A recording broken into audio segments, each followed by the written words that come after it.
Hi there, this is BritSimon.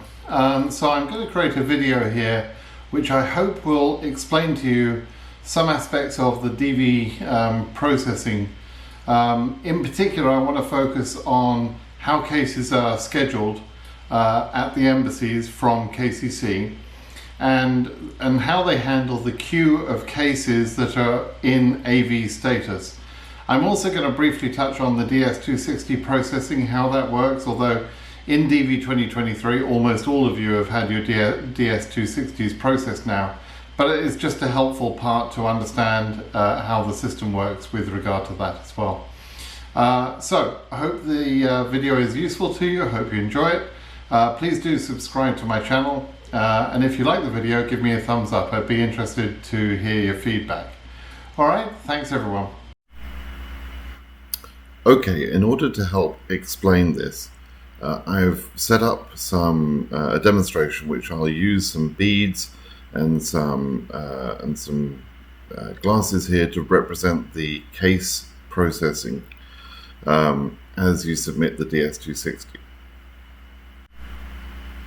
So you'll notice that we have a number of beads which are colored and ordered from low case numbers to high case numbers. The beads represent case numbers. So the orange beads are the very lowest numbers, the blue would be the next lowest numbers, yellow, pink, brown and black would be increasing numbers, right? So don't worry about the region we're talking about here. We're trying to explain the concept, and I don't want to get specific about what actual case numbers these are, but let's just assume that this is 6 months worth of case numbers in terms of the visa bulletin being released. So that's what that's going to represent. The glasses, the glass jars above the numbers represent a place where the cases have become processed. But let's talk about processing for a moment. At the beginning of the lottery period in May, people start submitting their DS260s pretty quickly as soon as they find out their winners. So we have people that submit cases in May and June and July and so on.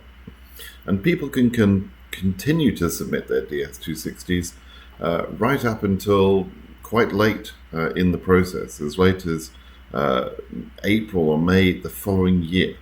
Okay. However, the majority of cases are submitted all at the same sort of couple of months at the beginning of the process, in May or June, immediately after the results are announced. And KCC have to figure out a way to process those cases. So what they do is they actually order those cases for opening of the cases to process them in the order in which those cases are received.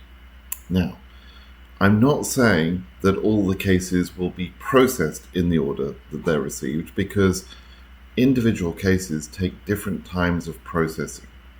However, they will be opened. The processing will start in the date order in which the cases are submitted. I hope you understand the difference there. So let's say 2 cases are submitted on May 10th.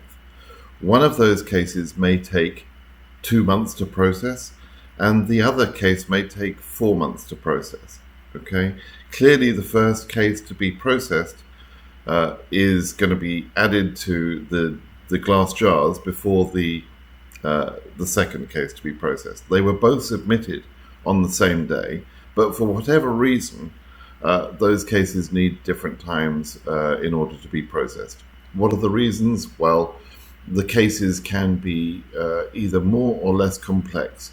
Let's say somebody's travel history has gone through some countries where records are not kept very well, or those countries have an aggressive stance towards the USA, perhaps have some concern about terrorism.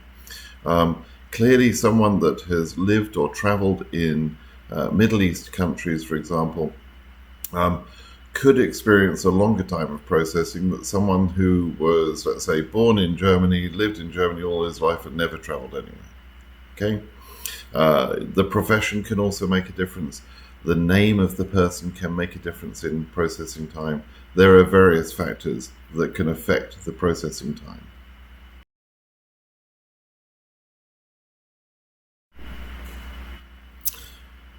So at some point, as KCC start to process the cases and complete processing of individual cases, we're going to represent that by taking beads and putting them in the glass jars in all the case number ranges. Now note here, it doesn't matter which case number range you're in, because these are being processed in the order in which they were originally submitted. Then there will be cases added to each of the jars at all number ranges as they go, right? So we'll add a few more here to each of the buckets, and the beads now in the glass jars. If you write to KCC, you're going to get a letter, one of two letters that says your case number is processed, and there could be two formats. These are known as stage 2 or stage 3. Okay? So to clarify, if your case has not been processed, you will receive an email. If you ask KCC and you ask them about the status, they will send you an email that looks similar to the email I'm showing now. This is status 1. They say the forms have been received and it's currently processing. You are not yet processed. Then, once your case is processed and effectively your bead has been added to the glass jar, you'll receive either the following email shown here on screen, which is email number 2, which says your case has been processed, and it goes on to say you'll receive some instructions. In DV 2023, there are no further instructions being sent out. There is a process which is the document procedure, and that document procedure is not being operated in DV 2023. It may return in future years. There is also the email number 3. Number 3 basically says you've completed all the processing, a complete and valid DS260 application. So once your case has been processed, you will receive either the email number 2 or the email number 3. There isn't really any practical difference between the two as far as we're concerned with the demonstration I'm giving here. Okay?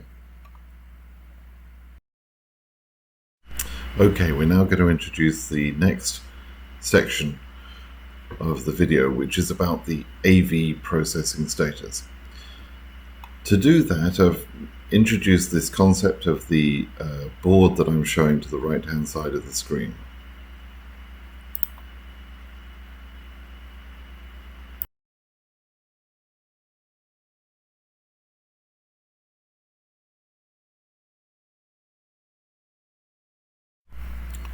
The board represents the AV queue for 3 embassies. You'll notice on the white board against the background, you can see that hopefully you can see there are 3 colored strings, pieces of cotton. And each of these pieces of cotton represents a separate embassy queue. So in other words, if there were 3 embassies, let's say Accra, Johannesburg, and Paris, they would each have their own AV queue, a queue of cases at AV status. So what's AV status? Okay, AV status is the status at which you are both processed, your DS260 is processed, and your case is current. Okay, and at that point, once a month, we believe once a month, KCC take all the cases around about the time of the visa bulletin and add those cases into the AV queue for each of the embassies. We've referred to this in forums, etc., as the AV transition date. We don't exactly know when the AV transition date is, but you can roughly assume that it's around about the date that we see the visa bulletin published. In fact, it's probably a few days before the visa bulletin is actually published, because KCC get the numbers slightly earlier than we do, in some months at least. And so there would be a point in time where KCC look at all the cases that are in the processed status, and they would want to add those cases to the queue for each of the embassies in order to say, yeah, I'm going to schedule those cases.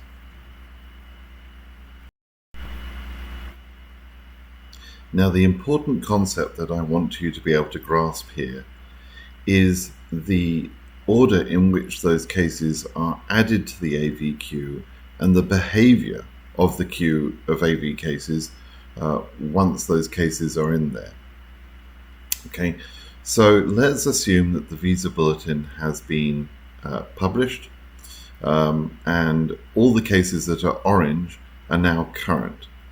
Okay, so KCC will take the cases that are current and processed, ignoring the ones that are not processed, of course, and they'll add some of those cases to each of the queues, as we see happening here.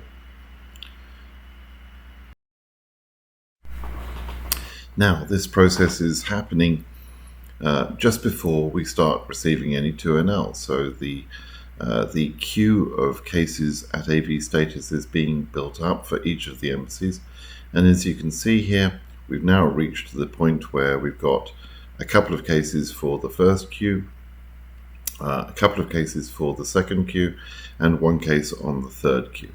Don't get worried about the number of cases. We don't know the number of cases. We're just representing this with some small amount of beads. Obviously, the numbers are going to be much higher than that, right? Now, if you write to KCC at this point, when you're in the AV queue, and this period of time could last for some time, as I'll explain in a little while. But if you write to KCC at this point, you're going to receive a reply such as email number 4, which is shown on screen now. It says you're current for interview processing. That's their terminology to denote that you're in AV status. And I've highlighted the section at the bottom because this is the stage at which you're no longer able to make any changes to your DS260. Prior to this point, you're able to make minor changes, whatever changes you need to your DS260. But once you're in the AV queue, KCC will no longer allow you to unlock the case and make any changes. So it is important that you unlock your DS260 and make sure your DS260 is accurate prior to this stage, because once it gets into this stage, you're not going to be able to make any further changes, and only the embassy, once you've been sent to the embassy, once you've had your 2NL sent, will be able to allow you to unlock your case and make any further changes. Okay?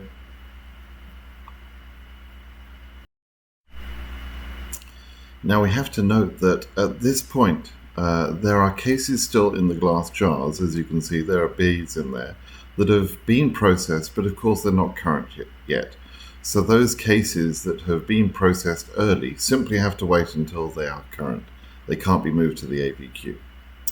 Okay, now how does the operation start in terms of actually scheduling these cases? Well, KCC will set up interviews for the cases, and they'll do that by embassy. And so we're just going to add those beads. We'll take them off the other end of the piece of cotton. Note that I'm taking it from the bottom end of the screen, and I'm going to put those into another jar to show that they have received their 2NL.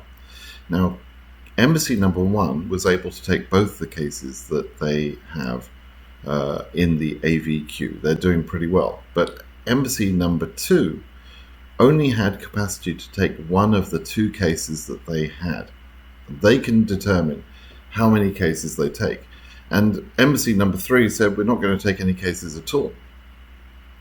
And so the AV queue for embassy number 1 on the left-hand side of my whiteboard there is now empty, whereas there is an existing leftover case in embassy queue number 2 and embassy queue number 3.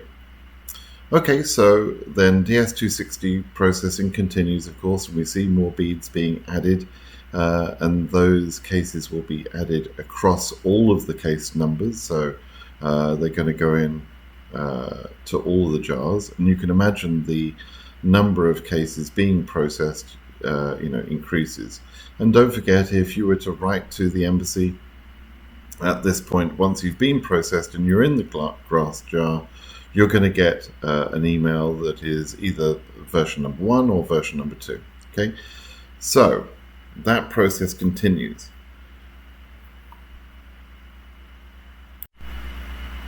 At some point, of course, the visa bulletin will move up, and so now all of the cases in orange and blue status are current for interview processing, and we have some more cases. So the cycle proceeds again. This is for the next month. This is the second month of processing, of course. Again, embassy number 1 will get a couple of cases. Embassy number 2 will get some cases here, perhaps 1 or 2 cases. Let's see what they get. Oh, they're going to get 2 cases. Fine. And embassy number 3, although embassy number 3 is not actually scheduling any cases, they're still going to have cases added to their AV queue. Okay, so we'll add some more cases on there. Now again, look at this. I'm adding the cases from the top of the screen, and I'm now going to add some blue cases here to each of the embassies as well. These are the second batch of cases that were made current, right, in the second month. So now I've got some blue colored beads after the orange colored beads, and once I can get these done, you'll see that there are going to be cases on each of the queues of both orange and blue color. Let's get that done for the last embassy. Now, in my scenario here, I'm trying to represent the performance of the embassies, okay? And that's an important factor that we need to understand. Each embassy behaves in the way that it determines is best for its own situation. They are legally, apparently, entitled to set the pace of DV processing for themselves. So they can, for example, say, we are just too busy with other cases to do more than 30 cases per month. They can do that, or they can say, look, we're too busy with other sort of processing, or we're on holiday, or whatever the heck they want to say, and they're not going to process at all. So in this demonstration here, we're going to look at embassy number 1 as being a very good embassy that is keeping up with its caseload. Embassy number 2 will have some restricted number of interviews each month, and embassy number 3 will start off the year being totally closed, and then later we'll start to do some work. We'll see that happening later. Okay, so we'll now start to take the cases from the AV queue for each of the embassies. So embassy number 1 is doing very well and adds all of its cases, accepts enough cases in order to take out its queue of AV cases completely. Embassy number 2 is only going to accept 1 case, and so that leaves 3 cases left on the queue of AV status, 1 in orange and 2 in blue. And then embassy number 3 is staying closed, so they don't take any cases at all, and their queue just starts to build up.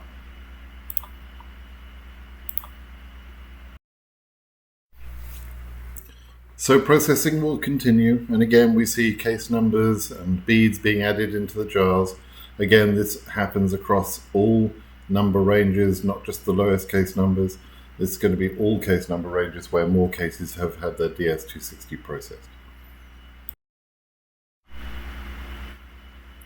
Okay, so forgive a slight continuity error in this section of the video, but we're now going to move the visa bulletin up to the yellow section. This is in the 3rd month, and we're going to go through the same process. We're going to add on the cases that have been processed, firstly in the lower number orders. And again, embassy number 1 is going to get some cases. And we'll also give embassy number 2 and number 3 some cases.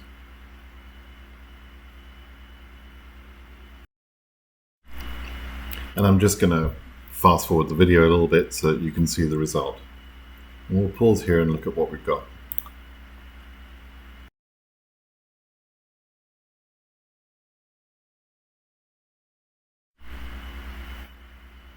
Now, as we look at the case numbers that are sitting in the queue for AV status on each of the 3 embassies, you can see that cases are now appearing to be in a slightly mixed order. In case of the embassy number 1, the order is correct. It's orange, blue, then yellow. But in the case of number 2 and number 3, embassy number 2 and number 3, you can see there's a slightly confusing order of cases. So on embassy number 2, it's orange, then blue, then orange again, then blue again, then yellow. Okay, so somebody who is waiting in that queue might be confused when someone with a higher case number than them actually gets scheduled ahead of their own case, right? We see the same thing, of course, in embassy number 3, where the order has been maintained because none of those cases have been moved into 2NL status. And so, again, people in that embassy queue might be wondering what is going on with their cases, right? And at that embassy, literally no cases have been scheduled yet. But embassy number 2 is doing something, but not enough to clear out its queue month to month. And therefore, the order in which cases have been added into the queue in embassy number 2 has been maintained, and cases will be taken out of the queue and into 2NL status based on the capacity of the embassy, how many interviews they will allow to be scheduled each month, and the order in which the cases were added into the queue based on the AV transition date. And of course, the AV transition date, as you've seen now, also orders the cases in numeric order on that particular AV transition date. So in other words, the case number order is still being applied and gives low case numbers an advantage in the way that cases are being added. However, depending on the way that the embassy is performing, there may or may not be a real effect of that advantage being noticed or not. It depends on the embassy, and it can actually become quite confusing, and you won't necessarily understand what is going on with your particular case when you'll see case numbers higher or lower than yours. And this is where people get confused. They ask questions: is it based on case number order, or is it based on the day you move into the queue, or is it based on something else? And so that's why we have all these incredible theories about it's this, it's that, it's because I wear a red t-shirt or whatever. People come up with all sorts of wacky theories. But essentially, the experience of people waiting in the queue will vary based on the performance of their own embassy and how many cases were added to the queue before them in various case number ranges.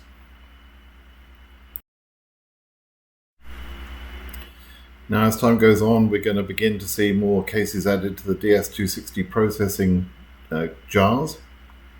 That continues. And of course, we're going to see cases being taken from the queues and added to the 2NL list. Okay, so added to the bucket of cases that are in 2NL. Firstly, embassy number 1 will have all of its cases taken and added to the 2NL queue, or they'll receive the 2NLs. And then again, embassy number 2 has slightly increased its capacity. They took 2 cases there, but it's not as many as we would like to see, right? And then embassy number 3 has sort of woken up and they've said they're going to take some cases from now on, but they restrict their capacity, and so they're only going to take one case now.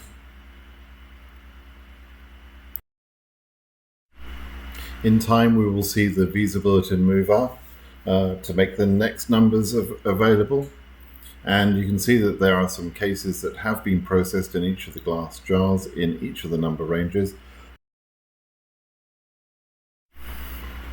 So with a bit of magic, we can see now that the cases have been added to the queues, and now we've got cases all the way up to the pink color range that are added to the queue.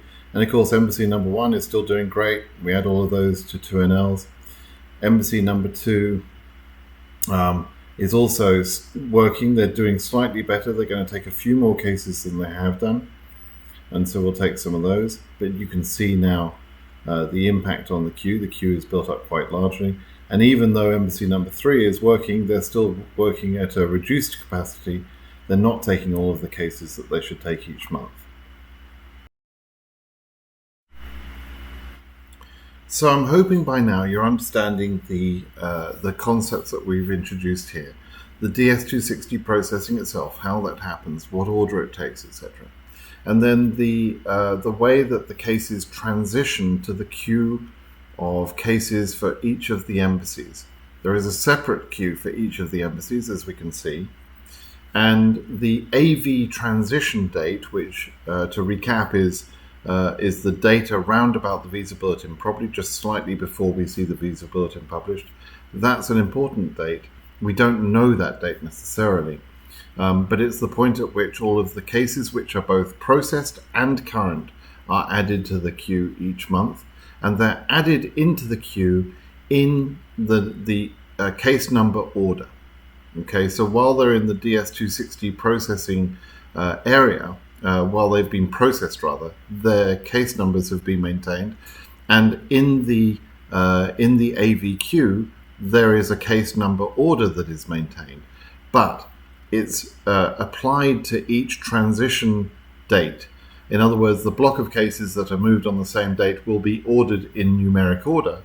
But then, of course, if the embassy is not clearing out that queue on a month-to-month basis, you will see a mixture of cases being scheduled on any given month based on the date that they originally transitioned, but also based on the way that they were ordered in the first place. And if you have embassies that are setting their capacity below the number of cases that they're being given on a month-to-month basis, the queue in these embassies can go quite large. In DV 2021, DV 2022, we saw these queues get very large, and from court documents and various lawsuits, we saw these queues for some of the worst performing embassies grow to be well over 1,000 cases in each queue. Okay, and it's really their non-performance as an embassy that is the biggest threat to cases, and that's really what I wanted to explain in this video. The way the processing happens and the difference it will make to you based on whether you're in a good embassy or a lesser performing embassy, or an embassy that's just stays closed for some period of time. Okay, everybody, I hope that was interesting and helpful for you to understand. I'm hoping that the video turns out okay, and that you'll have enjoyed that and learned something from it. If you did like the video, please give me a thumbs up on the video. Please, by all means, leave your comments, and make sure you subscribe to my channel in order to get more good information like this. All right, everybody, thank you. Bye-bye.